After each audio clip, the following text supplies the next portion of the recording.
ಜ್ಯೋತಿರ್ಲಿಂಗ ಅಥವಾ ಜ್ಯೋತಿರ್ಲಿಂಗಂ ಇದು ಸರ್ವೋತ್ತಮ ಶಿವನ ಭಕ್ತಿಯ ಪ್ರಾತಿನಿಧ್ಯವಾಗಿದೆ. ಜ್ಯೋತಿ ಎಂದರೆ ಕಾಂತಿ ಮತ್ತು ಲಿಂಗ ಎಂದರೆ ಶಿವನ ಚಿತ್ರ. ಜ್ಯೋತಿರ್ಲಿಂಗಂ ಎಂದರೆ ಸರ್ವಶಕ್ತ ಶಿವನ ಕಾಂತಿಯ ಚಿತ್ರ. ಭಾರತದಲ್ಲಿ ಒಟ್ಟು 12 ಸಾಂಪ್ರದಾಯಿಕ ಜ್ಯೋತಿರ್ಲಿಂಗ ದೇವಾಲಯಗಳಿವೆ. ಶಿವನ 12 ಜ್ಯೋತಿರ್ಲಿಂಗಗಳು ದೇಶದ 12 ವಿವಿಧ ಸ್ಥಳಗಳಲ್ಲಿ ಇವೆ. ಈ 12 ಜ್ಯೋತಿರ್ಲಿಂಗಗಳಿಗೆ ಭೇಟಿ ನೀಡುವುದರಿಂದ ಆ ಪರಶಿವನ ಆಶೀರ್ವಾದ ನಮ್ಮ ಮೇಲೆ ಇರುತ್ತದೆ. ಅಷ್ಟೇ ಅಲ್ಲದೆ ಹಿಂದೂ ಪುರಾಣ ಹೇಳುವ ಪ್ರಕಾರ ಜ್ಯೋತಿರ್ಲಿಂಗಗಳಿರುವ ಈ 12 ಸ್ಥಳಗಳಲ್ಲಿ ಶಿವನು ತನ್ನ ಭಕ್ತರಿಗೆ ವರವನ್ನು ನೀಡಲು ಅವತಾರವನ್ನು ಎತ್ತಿದ್ದಾರೆ ಎಂದು ಹೇಳಲಾಗುತ್ತದೆ. ಹಾಗಾದರೆ ಈ ಜ್ಯೋತಿರ್ಲಿಂಗಗಳು ಎಲ್ಲೆಲ್ಲಿವೆ ಎನ್ನುವುದನ್ನು ನೋಡೋಣ ಬನ್ನಿ. ಸೋಮನಾಥ ಜ್ಯೋತಿರ್ಲಿಂಗ.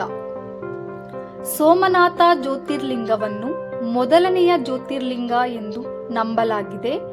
ಈ ಜ್ಯೋತಿರ್ಲಿಂಗವು ಗುಜರಾತ್, ಸೌರಾಷ್ಟ್ರ ಪ್ರಾಂತ್ಯದ ಕತಿಯಾವರ್ ಪ್ರದೇಶದ ಪ್ರಭಾಸ ಪ್ರದೇಶದಲ್ಲಿದೆ. ಮಲ್ಲಿಕಾರ್ಜುನ ಜ್ಯೋತಿರ್ಲಿಂಗ. ಶ್ರೀ ಮಲ್ಲಿಕಾರ್ಜುನ ಜ್ಯೋತಿರ್ಲಿಂಗವನ್ನು 2ನೆಯ ಜ್ಯೋತಿರ್ಲಿಂಗವೆಂದು ನಂಬಲಾಗಿದೆ. ಈ ಜ್ಯೋತಿರ್ಲಿಂಗವು ಆಂಧ್ರ ಪ್ರದೇಶ ಜಿಲ್ಲೆಯ ಕೃಷ್ಣಾ ನದಿಯ ದಡದಲ್ಲಿರುವ ಶ್ರೀಶೈಲ ಪರ್ವತದ ತುದಿಯಲ್ಲಿ ನೆಲೆಸಿರುವ ಜ್ಯೋತಿರ್ಲಿಂಗವೇ ಶ್ರೀ ಮಲ್ಲಿಕಾರ್ಜುನ. ಮಹಾಕಾಳೇಶ್ವರ ಜ್ಯೋತಿರ್ಲಿಂಗ. ಮಹಾಕಾಳೇಶ್ವರ ಜ್ಯೋತಿರ್ಲಿಂಗವನ್ನು 3ನೆಯ ಜ್ಯೋತಿರ್ಲಿಂಗವೆಂದು ಹೇಳಲಾಗುತ್ತದೆ.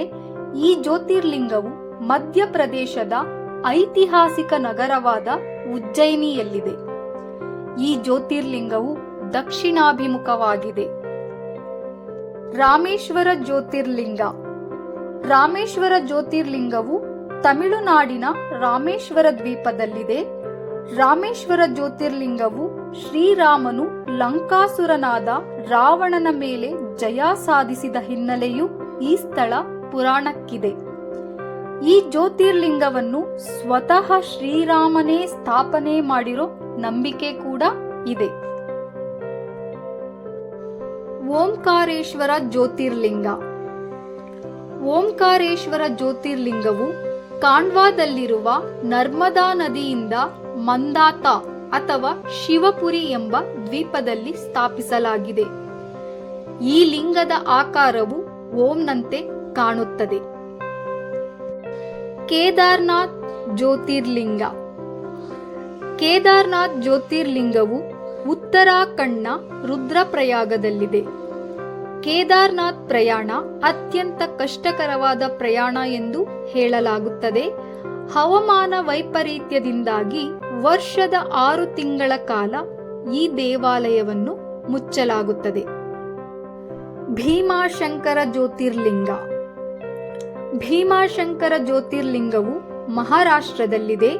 ಪುಣೆಯಿಂದ 100 ಕಿಲೋಮೀಟರ್ ದೂರದಲ್ಲಿದ್ದು ಸಹ್ಯಾದ್ರಿ ಶ್ರೇಣಿಯ ಬೆಟ್ಟಗಳ ಮೇಲೆ ಈ ದೇವಾಲಯ ಇದೆ. ವಿಶ್ವನಾಥ ಜ್ಯೋತಿರ್ಲಿಂಗ. ವಿಶ್ವನಾಥ ಜ್ಯೋತಿರ್ಲಿಂಗವು ಉತ್ತರ ಪ್ರದೇಶದ ವಾರಣಾಸಿಯ ಪವಿತ್ರ ಗಂಗಾ ನದಿಯ ದಡದಲ್ಲಿ ನೆಲೆಸಿದ್ದಾರೆ. ವಿಶ್ವೇಶ್ವರ ಎಂದರೆ ಬ್ರಹ್ಮಾಂಡವನ್ನೇ ಆಳುವವನು ಎಂದರ್ಥ. ತ್ರಯಂಬಕೇಶ್ವರ ಜ್ಯೋತಿರ್ಲಿಂಗ.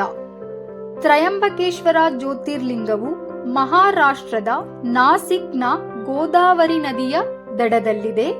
ಈ ಗೋದಾವರಿ ನದಿಯು ಭಾರತದ ಅತಿ ಉದ್ದನೆಯ ನದಿ ಎಂದು ಹೆಸರುವಾಸಿಯಾಗಿದೆ.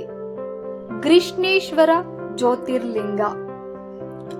ಗೃಷ್ಣೇಶ್ವರ ಜ್ಯೋತಿರ್ಲಿಂಗವು ಮಹಾರಾಷ್ಟ್ರದ ಔರಂಗಾಬಾದ್ ಬಳಿಯ ದೌಲತಾಬಾದ್ನಿಂದ 20 ಕಿಲೋಮೀಟರ್ ದೂರದಲ್ಲಿದೆ. ಈ ಜ್ಯೋತಿರ್ಲಿಂಗವು ಪ್ರಸಿದ್ಧ ಪ್ರವಾಸಿ ತಾಣಗಳಾದ ಅಜಂತ ಮತ್ತು ಎಲ್ಲೋರ ಗುಹೆಗಳ ಸಮೀಪದಲ್ಲಿದೆ. ವೈದ್ಯನಾಥ ಜ್ಯೋತಿರ್ಲಿಂಗ. ವೈದ್ಯನಾಥ ಅಥವಾ ಬೈದ್ಯನಾಥ ಈ ಜ್ಯೋತಿರ್ಲಿಂಗವು ಜಾರ್ಖಂಡ್ನ ದಿಯೋಘರ್ನಲ್ಲಿದೆ. ಇನ್ನು ನಾಗೇಶ್ವರ ಜ್ಯೋತಿರ್ಲಿಂಗ. ನಾಗೇಶ್ವರ ಜ್ಯೋತಿರ್ಲಿಂಗವು ಗುಜರಾತ್ನ ದ್ವಾರಕಾದಿಂದ ಸುಮಾರು 18 ಕಿಲೋಮೀಟರ್ ದೂರದಲ್ಲಿದೆ. ಈ ಜ್ಯೋತಿರ್ಲಿಂಗ ಶಿವಪುರಾಣದಲ್ಲೂ ತನ್ನ ಉಲ್ಲೇಖವನ್ನು ಕಂಡುಕೊಂಡಿದೆ.